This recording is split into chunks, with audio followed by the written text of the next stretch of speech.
Most men have had a woman in their lives at some point or another that they just cannot get out of their head. Whether they dated them or not, it doesn't matter. It drives them nuts, it drives their friends nuts, and listen, even the friends will come and say, listen, Johnny, buddy, it's time for you to leave her, Johnny. It's time for you to leave her. Well, screw that, because sometimes she's just as beautiful as you remember her being. Black Flag's back, baby. Let's go. How's it? I hope you're all doing well.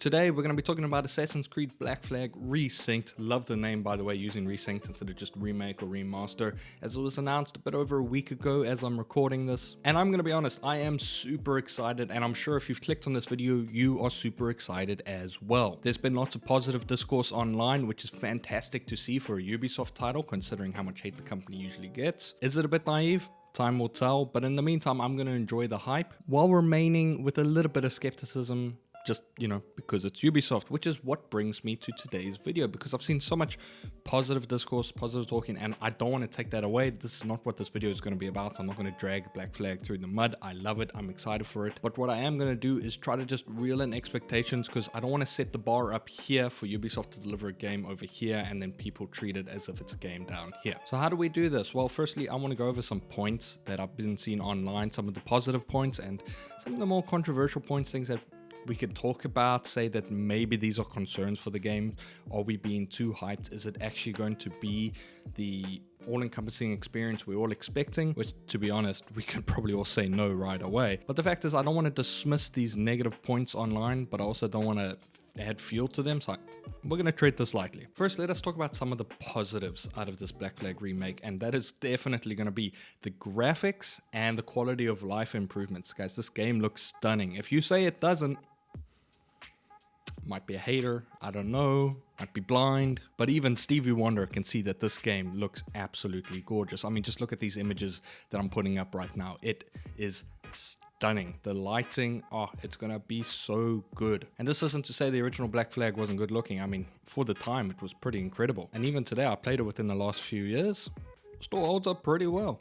But it's going to be so nice to see it with this new engine and the new technology and everything. And yeah, I'm not sure how much more I can harp on about the graphics, because it just looks good. There's not much more to say in that matter. And they also have quality of life improvements, such as no longer needing the loading screen between docking, opening up more islands, which is fantastic, and general improvements to movement, combat, and all of this that you would expect, although that might not be an improvement for some people depending on their preference. Also, the shanties, guys. We're all going to be singing the shanties, running down a Cuba with a load of sugar, because it's going to be so sweet. I love the sea shanties from Assassin's Creed Black Flag. I sometimes, when I visit my father, we put them on, like when we're in the car doing a road trip, and we'll just sing them. Go through the playlist and we'll sing it as if we're going on an adventure. And as far as I'm aware, they're adding more shanties to the game, which is fantastic. And I'm pretty sure I saw you still got to collect them the same way by following the notes through a set parkour route, which is great. They're keeping it faithful. On to the next point. They're keeping it faithful. Fantastic. Well, for the most part, there's some things that we will discuss that's not so faithful, but for the most part, they seem to be doing everything they can to keep it in this light, which is exactly what fans have been begging for and asking for. Though, let's be honest, when it comes to Assassin's Creed, the fans don't really know what they want. They'll ask for one thing and then complain when they get it. Not saying that's you. Just hop on Twitter, you'll see what I mean. On to some of the points that I'd like to address now, some of the talking points I've seen online. Firstly, parkour, because that's one of the big parts of the franchise. Is it smoother? Is it better? Don't really know until we get our hands on it. It looks like there's a lot of improvements. They're taking all the learnings from Mirage, from Shadows, from the RPG games, and improve that side of the parkour as much as they can. Obviously, it's using the new engine, so that's the parkour they have to work with. And then that comes with its own set of complaints, mainly the lack of momentum and the stuttering camera every time you hop from one pillar to another. I don't know how they can really fix this. If I think about it, it makes the parkour more precise, because on each step it's waiting for your next input to see what it's going to do, rather than just a predictive model such as what we had in Unity. But of course, this does lead to more stop and start. Now, I don't want to start giving my opinions of what they can do, because I'm sure the multi-billion-dollar company would have figured it out by now, but maybe keeping the camera wider or something at the start would help for like the first couple movements, and then after 2 jumps it starts to track you again. Maybe that could help with the stop, but also a lot of it's just in the animation. And to be honest, I'm fine. From what I've seen from the footage, I think it looks smoother. Maybe it's just in my head, maybe it's a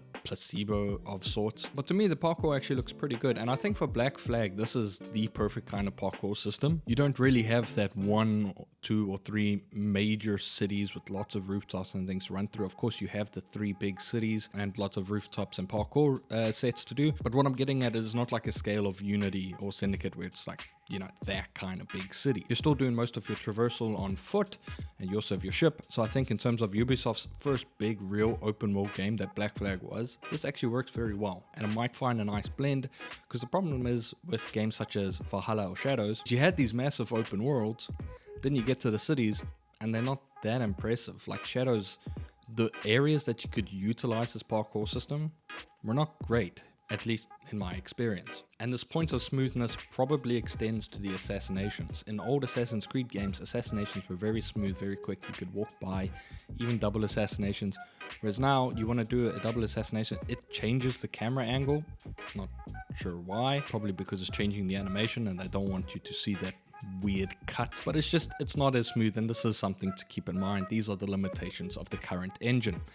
Am I dismissing it? Is this an excuse? No, of course not. I would love to see it better, but it's also not something that's going to be game breaking for me, and I hope it's not for you either. Next up, let's talk about the RPG elements. Now, people hear the RPG in Assassin's Creed and they freak the hell out. I do not know why. What counts as an RPG element or feature or mechanic and what isn't seems to change, depends on who's making the tweet, and I do not understand it. I've seen people say, oh, if I see a single health bar, I'm done. Assassin's Creed has always had health bars. I don't know why that's a problem. And even if they're referring to the enemies that we all watched the same gameplay footage, it looked pretty alright to me. It seems very capable that once you take out one enemy, you can start a chain assassination, except when it's a brute, a bigger, larger enemy that naturally is going to tank more damage when it comes to being a video game in that aspect. Personally, I think that the combat looks great. It looks fluid, it looks smooth, it looks like a great blend between the old and the new games. It still uses some of the animations from the old games without using the paired animation system. It uses more the RPG combat system in terms of you actually have to think about what you're doing, not just stand there and parry. Though it is very parry heavy, and I have seen complaints about how bright the parry spark is when you swing your sword, but I'm pretty sure they're toning that down. Anyway, even if not, it wasn't a big deal for me, but I understand if it is for other people. But what I'm getting at here is that the combat looks better to me. It looks like a nice blend between old and new, and that's fantastic because, let's be honest, some of the newer games have the better combat. Valhalla to me has the best combat in the franchise, or at least the most fun. However, it is very hacker slash, although not really, but kind of is in that sense. It's just a lot of fun with the different weapon types, you know, you 2 hands to choose between. Personally, I loved towards the end of the game, I took 2 spears and I just started swinging around like a helicopter. It was so much fun, but it's not the type of combat I really want to see in an AC game, as much fun as it was. I want to see more sword or hidden blade close, you know, something more realistic without being so realistic that it's boring. Although, and this is a point I will agree with everybody on, the lack of hidden blade combat.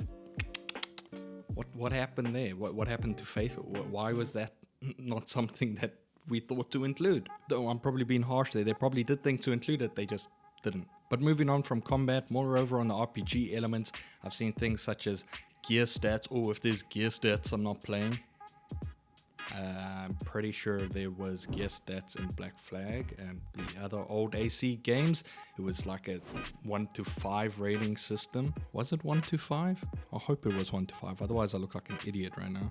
But anyway, it wasn't really the most detailed. It didn't tell you everything you want to know about the weapon. So this is something that I would welcome from newer games, so long as it's not quite like the newer games in the sense that I collect a bunch of headgears that are all the same and I have to pick between the best one. That irritates me. I much preferred Valhalla's system where every gear piece was unique. Oh my word, this video's got me glazing Valhalla.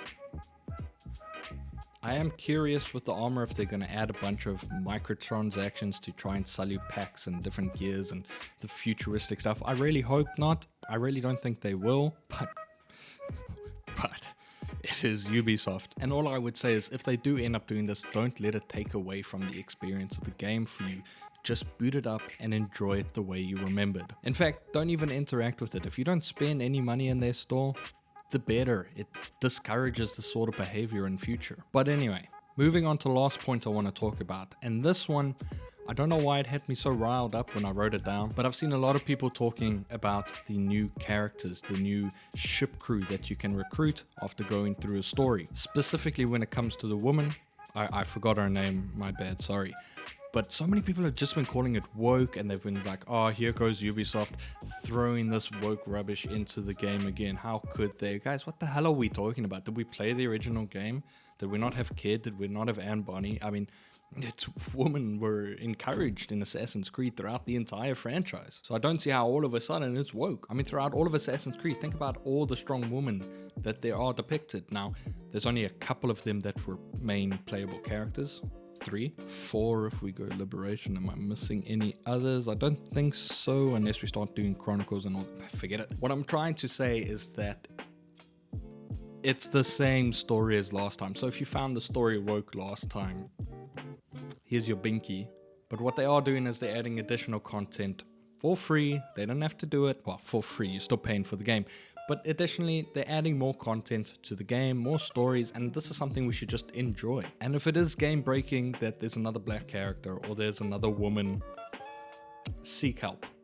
Honestly. Anyways, that's all I really had written down. That's all I really had in my head, because that's most of what I've been seeing online. I think that there's a lot to look forward to. I really hope that this game is successful. I hope that it is good. I hope that it is something that Ubisoft can use as a blueprint, as a catalyst to shift the direction of the franchise. I know they already want to change it with Hexe, but for the sake of argument, let's just hope it's fantastic. But anyway, that concludes today's video. Thank you so much for sticking around, for watching it if you have gotten to this point. If you are a fan of Assassin's Creed Black Flag and are excited to set sail again, please consider hitting that subscribe button.